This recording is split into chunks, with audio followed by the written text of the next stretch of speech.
Hello everybody. So as you can see I have a Farmer's Almanac up on the screen, and this gives you the dates of when to plant. The first row is if you start inside, the second row is to transplant outdoors, and then the third row is if you start your seedlings outside. So this gives you the most popular fruits and vegetables that you're going to plant. So I'm going to plant beans, peas, tomatoes, potatoes, and what else did I select? I don't remember. But you can get any area in the United States, and I believe parts of Canada with the Farmer's Almanac, just by typing in. If you see there, I have Elyria, Ohio typed in. You can change to whatever city that you need in the area. So I plan on starting all mine outdoors. So as you can see here, I have tomatoes, potatoes, carrots, raspberry bush, strawberry bush, beans, and peas. So I'm going to use the beans and peas. I'm going to put them up right along the fence. I'm going to use the fence as a trellis. And then the tomatoes, potatoes, carrots, those are all going to be raised beds, because the area where we're going to plant is it's heavy with rocks and gravel and roots and all kinds of stuff that's just not conductive of a good garden. So I'm going to have to do a raised bed this year. The red line you see on the screen, right at the bottom, that's just to mark where my gate's going to be. So now the bushes are going to be interchangeable. I may not necessarily do strawberry or raspberries, but just to kind of get an idea.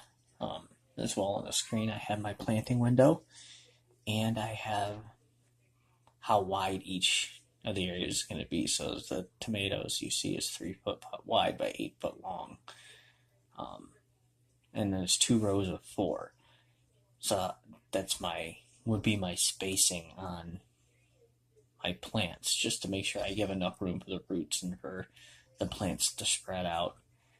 I have unknown written in the other ones, because the potatoes, they can vary by depending on breed, or species I should say, of potatoes. And then carrots, I just don't know how my spacing needs to be for those. So I may only end up getting 1 row of carrots. If that's the case, I might go ahead and go with something different for that area. Okay, so I wanted to end with 5 quick tips. Tip number 1, get a pH tester. I found online you can get a 3-way tester. It'll test the pH of your soil, it'll test the soil moisture, as well as the sunlight that you're getting in that area. And many plants are actually very sensitive to, especially the pH of the soil. So something you should definitely keep an eye on. Tip number 2, know your dates.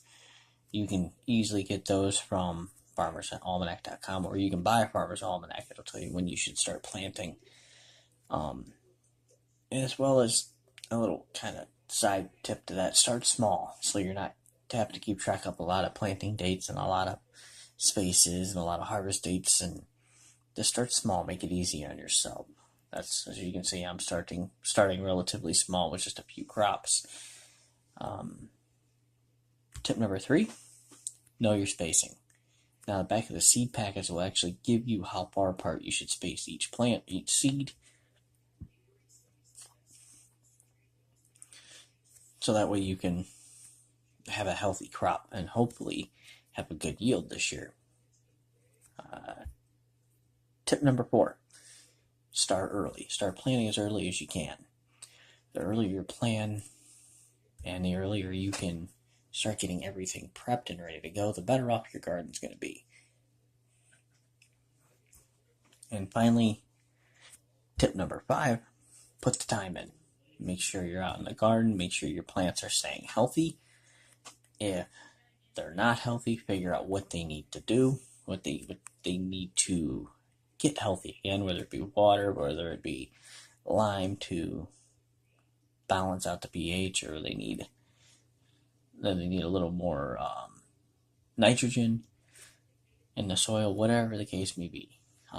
make sure you're out there weeding your garden, make sure you don't have pests getting into your garden. Put the time in. You can't just plant it and let it grow. It's likely not going to turn out too well for your garden if you do that. So those are my 5 quick tips. Make sure you like, subscribe, and until next time, see you later.